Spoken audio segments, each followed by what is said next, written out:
Hello नमस्कार दोस्तों, मैं डॉक्टर सुनील तिवारी आपका मेरे यूट्यूब चैनल में बहुत बहुत स्वागत है। मैं आज आपको एमसीक्यू बेस्ड क्वेश्चन कुछ लेके आया हूँ जो आपका पेपर थर्ड है, पर्सपेक्टिव ऑफ टेक्निकल एजुकेशन। इसमें आप 20 क्वेश्चन में से शुरू से अंत तक जो देखेगा वो आपका निश्चित तौर पे आपको लाभ मिलेगा।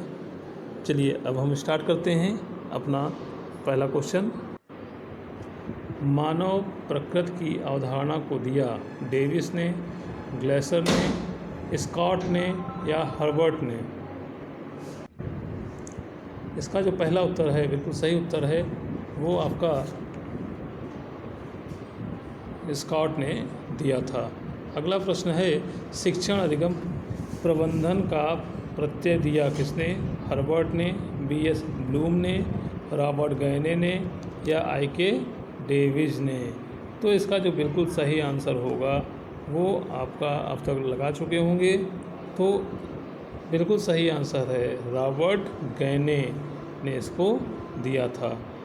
तीसरा प्रश्न, शिक्षण अधिगम प्रबंधन का सोपान है नियोजन, अग्रसरण, व्यवस्था या उपरोक्त सभी? तो इसका सही विकल्प आपका है चौथा विकल्प है उपरोक्त सभी। अगला प्रश्न है, ग्लेसर ने शिक्षण प्रतिमान का मुख्य पक्ष है अनुदेशात्मक प्रक्रिया, पूर्व व्यवहार, अनुदेशात्मक उद्देश्य या सभी? तो इसका बिल्कुल सही आंसर होगा आपका उपरोक्त सभी, क्योंकि अनुदेशात्मक प्रक्रिया, पूर्व व्यवहार और अनुदेशात्मक उद्देश्य सब इसमें आते हैं। आगे बढ़ते हैं अगले प्रश्न की ओर। शिक्षण अधिगम प्रबंधन प्रारूप के प्रवर्तक हैं बीएफ ब्लूम, रॉबर्ट गैने या बीके स्मिथ या आईके डेविस? तो इसका सही आंसर अब तक आप चुन चुके होंगे। सही आंसर आपका है रॉबर्ट ग्लेसर, विकल्प बी लगा देंगे। अगला प्रश्न है, शिक्षा के उद्देश्यों का वर्गीकरण किया किसने? रॉबर्ट मेयर ने, रॉबर्ट मिलर ने, बीएफ ब्लूम या बीके स्मिथ? तो इसका सही आंसर जो आपका है बीएस ब्लूम, यानी कि विकल्प स बिल्कुल सही आंसर होगा। अगला प्रश्न है, शिक्षण अधिगम प्रबंधन के मुख्य सोपान हैं नियोजन, व्यवस्था, नियंत्रण या उपरोक्त सभी? तो इसका जो सही आंसर होगा वो आपका उपरोक्त सभी आंसर बिल्कुल सही आंसर है। रॉबर्ट मेगर की विधि का उपयोग किया जाता है भावात्मक उद्देश्य में, ज्ञानात्मक उद्देश्य में, उपरोक्त दोनों में या उपरोक्त किसी में नहीं? तो इसका जो सही आंसर होगा वो आपका यानी कि उपरोक्त दोनों में, यानी कि इसका आंसर बिल्कुल सही होगा।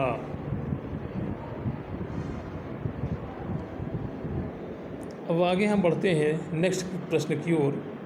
कक्षा में एक छात्र शिक्षण अंतःक्रिया का आधार होता है शिक्षण विधि, पाठ्य वस्तु, सहायक सामग्री या उपरोक्त सभी?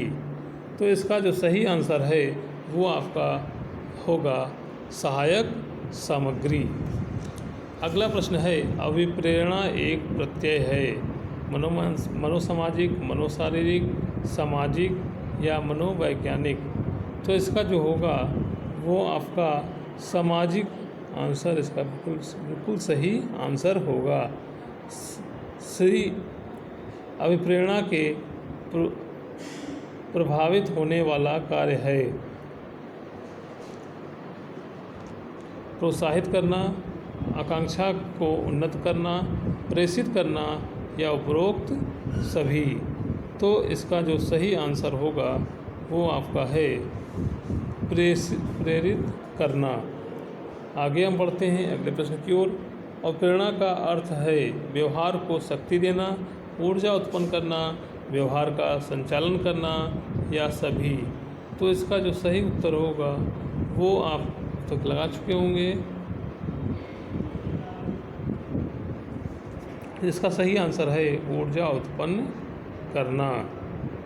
अगला प्रश्न है मानवीय आवश्यकता सिद्धांत का प्रतिपादन किसने किया था?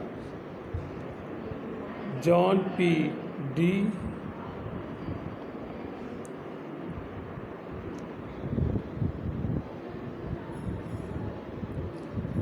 तो इसका जो सही आंसर है वो आपका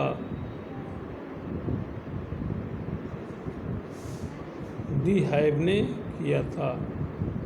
आगे हम पढ़ते हैं अगले प्रश्न की ओर। मूल्यांकन का प्रकृति है गुणात्मक, परिमाणात्मक, दोनों या कोई नहीं। तो इसकी जो प्रवृत्ति है वो आपकी होगी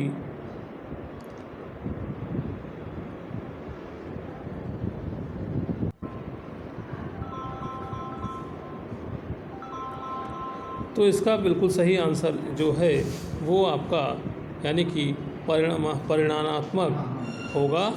आंसर इसका सही होगा। अगला प्रश्न है वस्तुनिष्ठ परीक्षा की विशेषता है।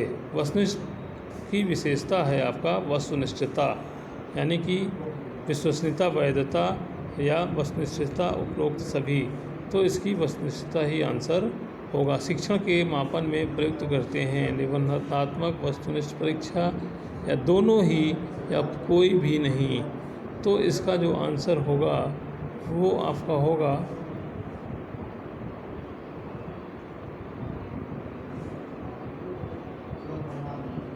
आगे हम बढ़ते हैं अगले प्रश्न की ओर। भाषा की अभिवृत्ति शिक्षण में मुख्य अगला प्रश्न है जैसे मूल्यांकन का प्रकृति है गुणात्मक, परिमाणात्मक, दोनों या कोई नहीं। तो इसका जो होगा वो आपका विकल्प होगा परिमाणात्मक। अगला है वस्तुनिष्ठ परीक्षा की विशेषता है विश्वसनीयता, वैधता, वस्तुनिष्ठता या उपरोक्त सभी। तो इसका जो विकल्प होगा वो वस्तुनिष्ठता होगा। अगला प्रश्न है शिक्षण के मापन में प्रयुक्त करते हैं निबंधात्मक, वस्तुनिष्ठ, दोनों या कोई नहीं। तो इसका जो आंसर है वो कोई नहीं होगा। भाषा की अभिव्यक्ति एवं रचना का मापन करते हैं वस्तुनिष्ठ परीक्षा, निबंधात्मक परीक्षा, दोनों या उपरोक्त कोई नहीं। तो इसका जो आंसर होगा वो आपका विकल्प बिल्कुल सही आंसर होगा। अगला प्रश्न है प्रामाणिक परीक्षण बनाते हैं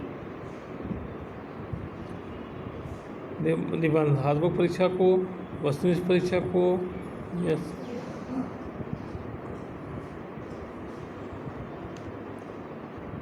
तो इसका जो बिल्कुल सही आंसर है वो आपका है दोनों। आगे माफ़ कीजिएगा। तो इसका जो सही आंसर होगा ये आपका है कि कोई भी नहीं। उद्देश्य केंद्रित परीक्षा होती है वस्तुनिष्ठ परीक्षा, निबंधात्मक, दोनों या कोई नहीं। तो इसका आंसर होगा दोनों। इस तरह से जो हमारे चैनल से पहली बार जुड़ा है वो सब्सक्राइब करना ना भूलें, बेल आइकन ज़रूर दबा दें जिससे कि नया नोटिफिकेशन आपको प्राप्त होता रहे। धन्यवाद, नमस्कार।